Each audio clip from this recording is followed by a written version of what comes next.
Sadeko Pasuka ni horonya ye.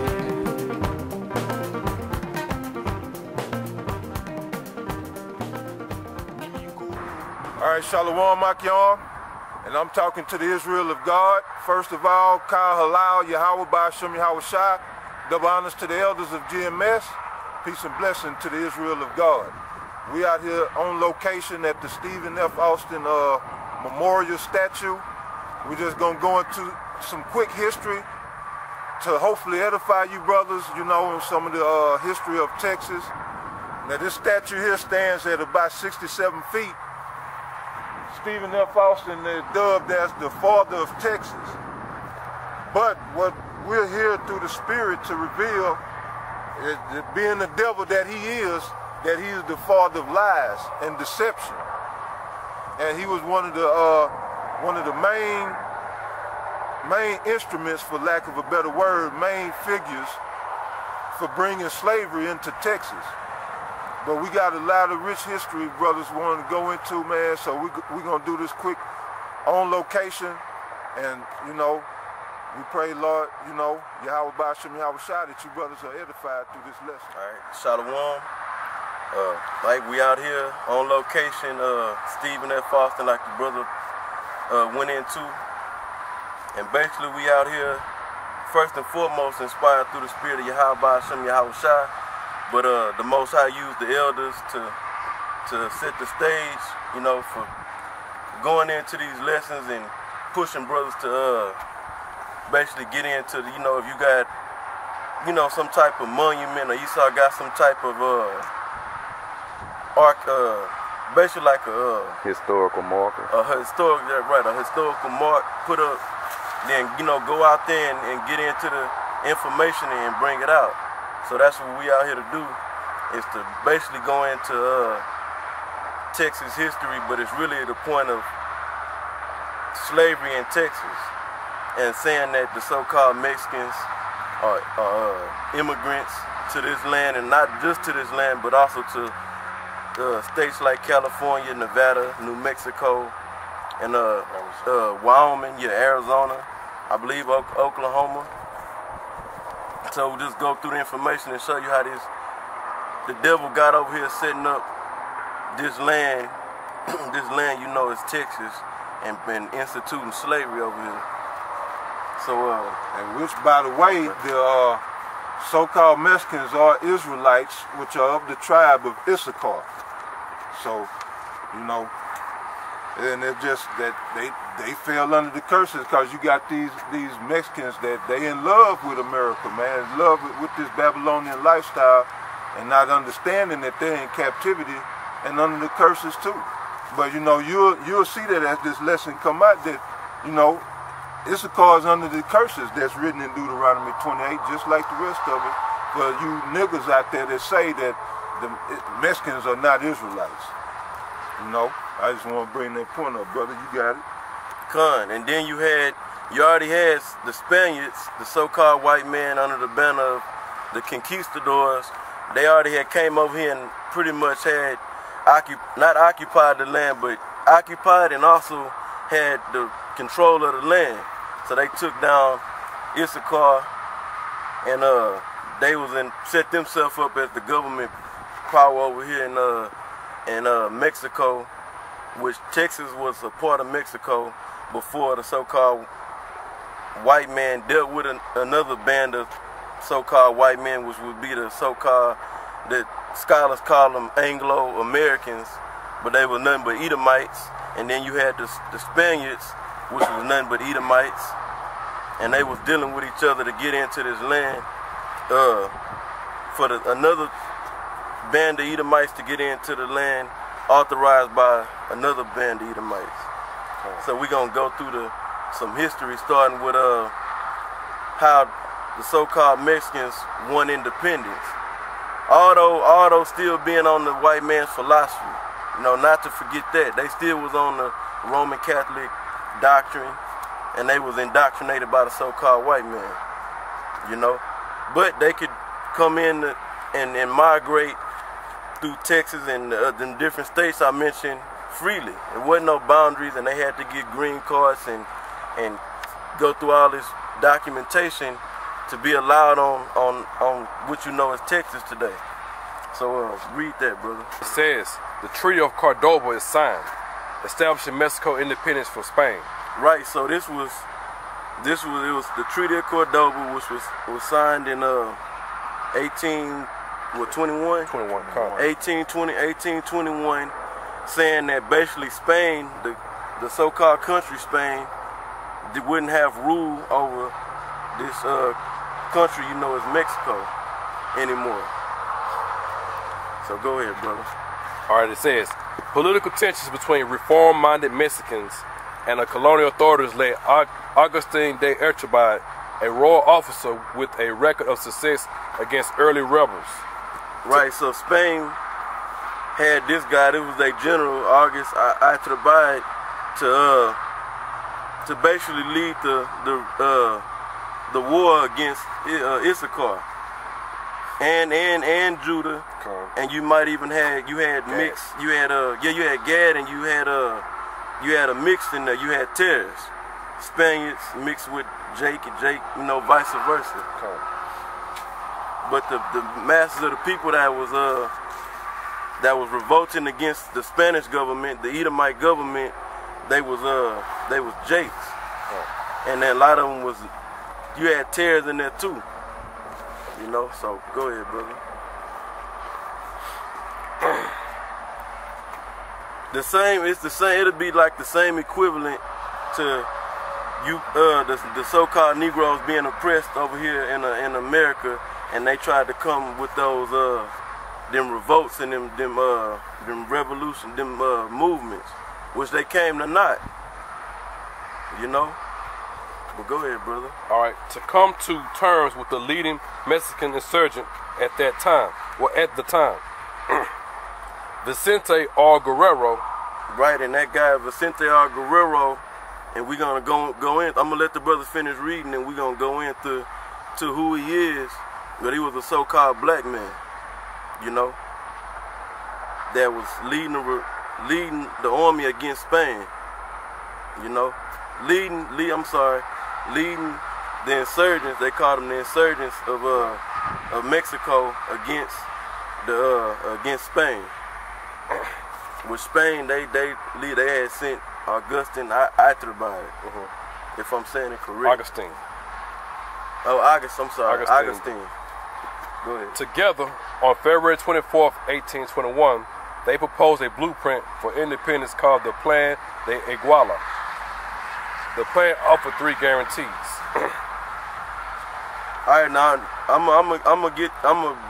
before you finish reading that, because that's really the point, but I'm gonna let you read it.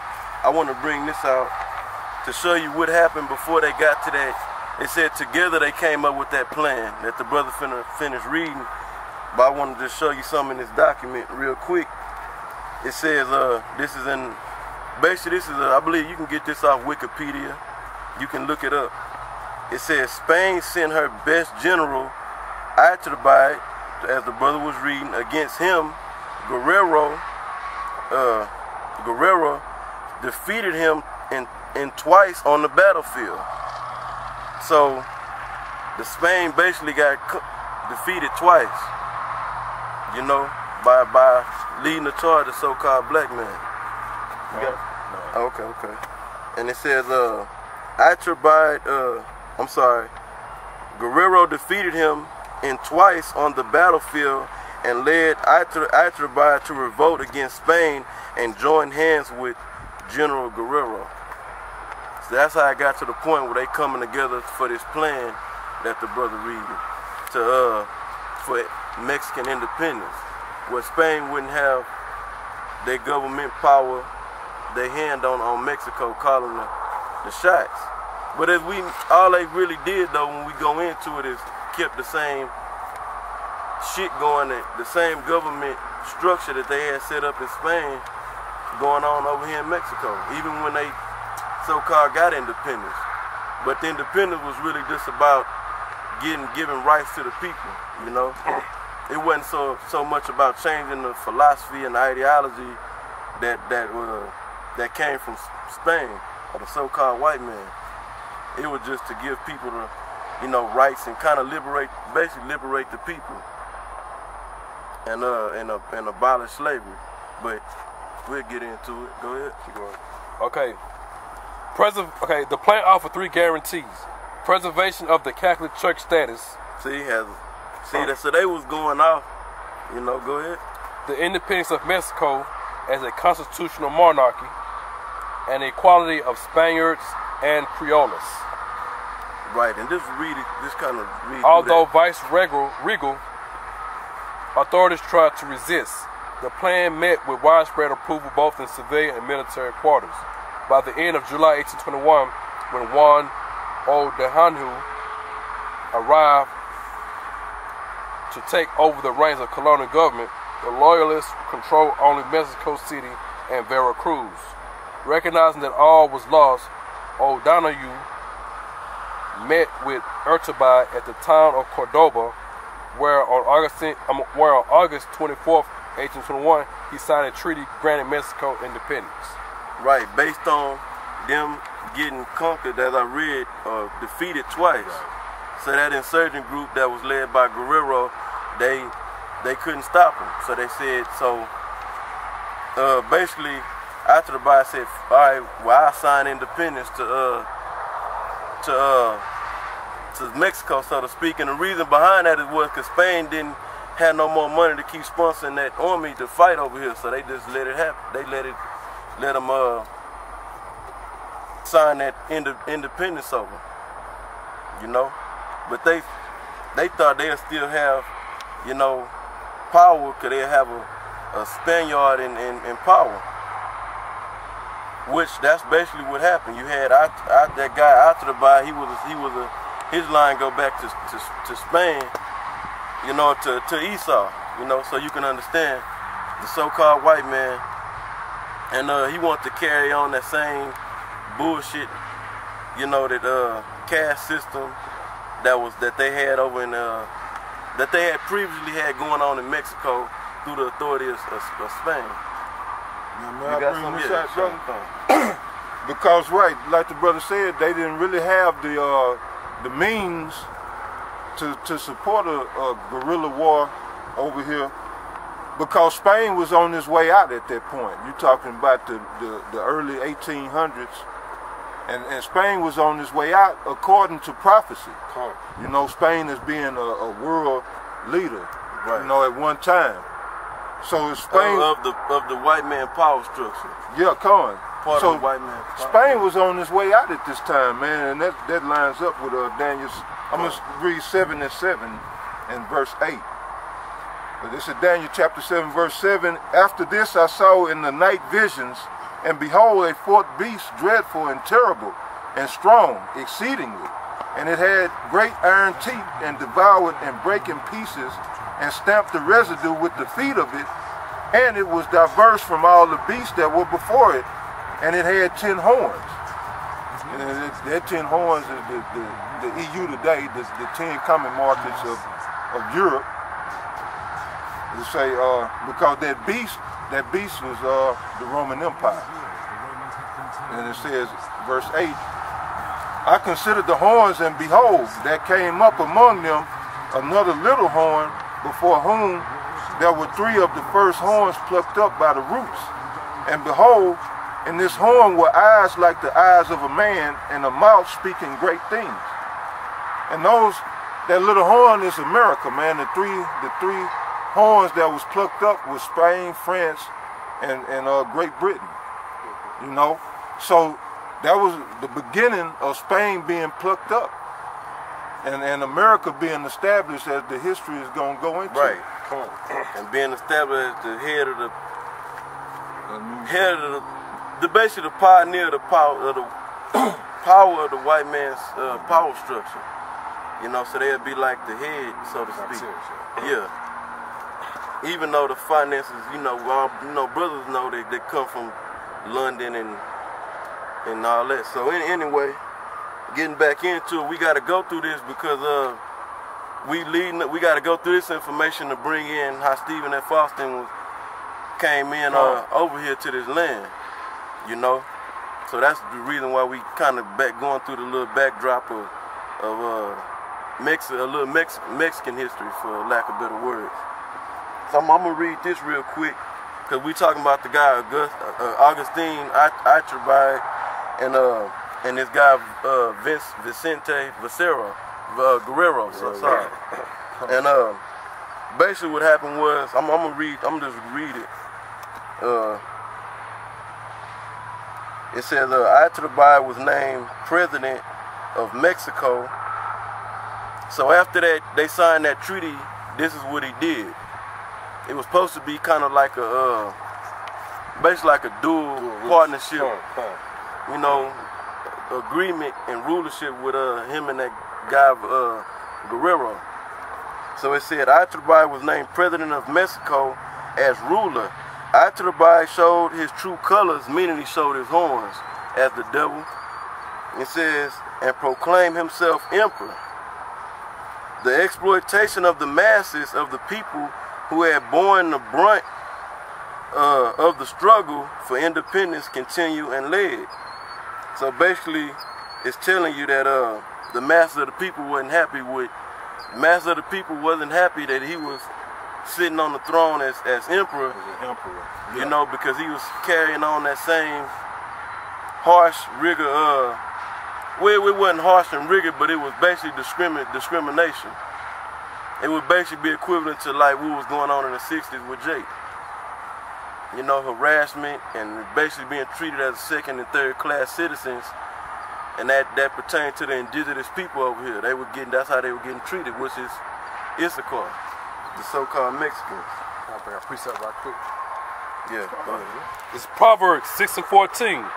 Frowardness is in his heart. He devises mischief continually. He soweth discord. Read it again one more time. Proverbs 6:14. Frowardness is in his heart. Forward is in whose heart? The so-called white man's heart and 2/3 of you niggas' heart. Yep. He devises mischief continually. But they're dealing with the so-called white man. Go ahead. He devises mischief continually. Go ahead. He soweth discord. That's what the white man is all about. Breaking up heritages and causing chaos. All right, I'm gonna get back to this. I'm gonna finish reading. It says, the exploitation of the masses of the people who had borne the brunt of the struggle for independence and led Guerrero to declare war against Iturbide. You know, so it says captured him. Iturbide, Guerrero captured him and shot him. So basically, they had to take him out, take out that cracker. You know, and I still gotta reinforce, they was all indoctrinated, you know, with that Roman Catholicism doctrine. Even this Guerrero guy, but in his spirit, he wanted rights for the people, you know. And he wanted to he did away with slavery. He said, I don't want slavery taking place in Mexico. So anyway, I'm gonna keep reading. It says, during the next presidential election, the candidates were Guerrero and Pedraza. Won and revolts throughout the nation followed. The name of the hero of the South echoed with indescribable enthusiasm everywhere. His valor and consistency combined have engraved themselves upon the hearts of the Mexican people. He is the image of their felicity. They wish to confide to him the delicate and sacred task of the executive power. Finally, the government surrendered and Guerrero became president in April 1825. Because I kind of want to go into the history of this guy and go into his, now I'm going to go into his lineage real quick, just go in and show you that through the records of the different scholars, they saying that he was a J, you know?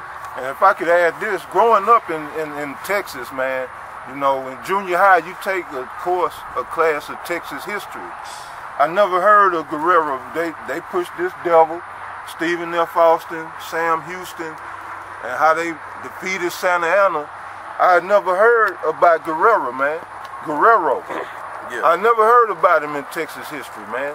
And even doing the research, you go into it, you read the articles, it plainly tells you he's a Jake, you know, possibly a Judite. He was a dark-skinned man, dark brown-skinned man. But doing the research, they gonna put, you gonna find nothing but white pictures portraying to be Guerrero. So this devil is totally trying to destroy the history, man. But you know, we in this age of information, and all it takes is a little digging, and you eventually come to the truth, man. So, yes. And brothers, you know, hold tight. It's a lot of reading.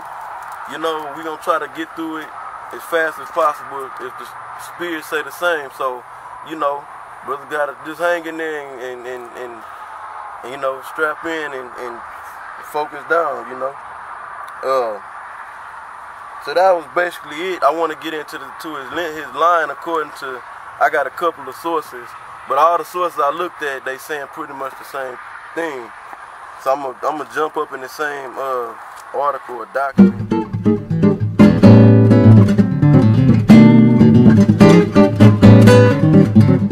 Guerrero was born in Ixtla, Mexico in 1782 of mixed Spanish, Indian, and African ancestry. His father, Juan Pedro Guerrero, and his mother, Guadalupe Saldina, were both of humble origin, the lowest of the low, degraded by law, custom, and racial prejudice. So just based on, according to what this saying, they had to be Jake, because if you doing the caste system, if you was basically was a Spaniard, you got better treatment than if you had like mixed blood, or if you was I mean, the caste system pretty complex. Cause they going by how much percentage of this you had in you and that you had in you, whether it was Negro, Indian, or how much white man blood you had in you. The more white man blood you had in you, the higher up in the caste system you was. You know. So they said they was on the very bottom, you know. So somebody probably had a Spaniard mother up in there somewhere, going in the line. But anyway, that's one. I'm gonna bring this out. You got something? no, you good. Okay. I'm gonna bring this other article out. Like, all right. Yeah. It says, man, you say that The word, bro. It's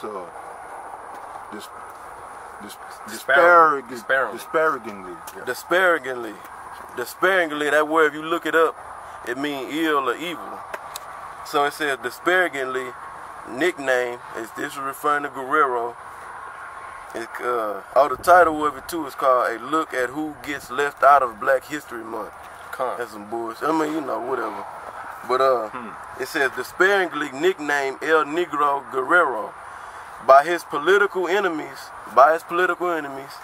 It says Guerrero would be in the United States.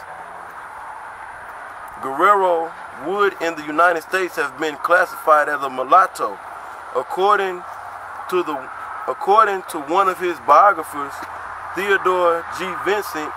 Guerrero was of mixed African, Spanish, and Native American ancestry, and his African ancestry most probably derived from his father, Juan Pedro, whose profession was in the almost entirely Afro-Mexican profession of mule driver.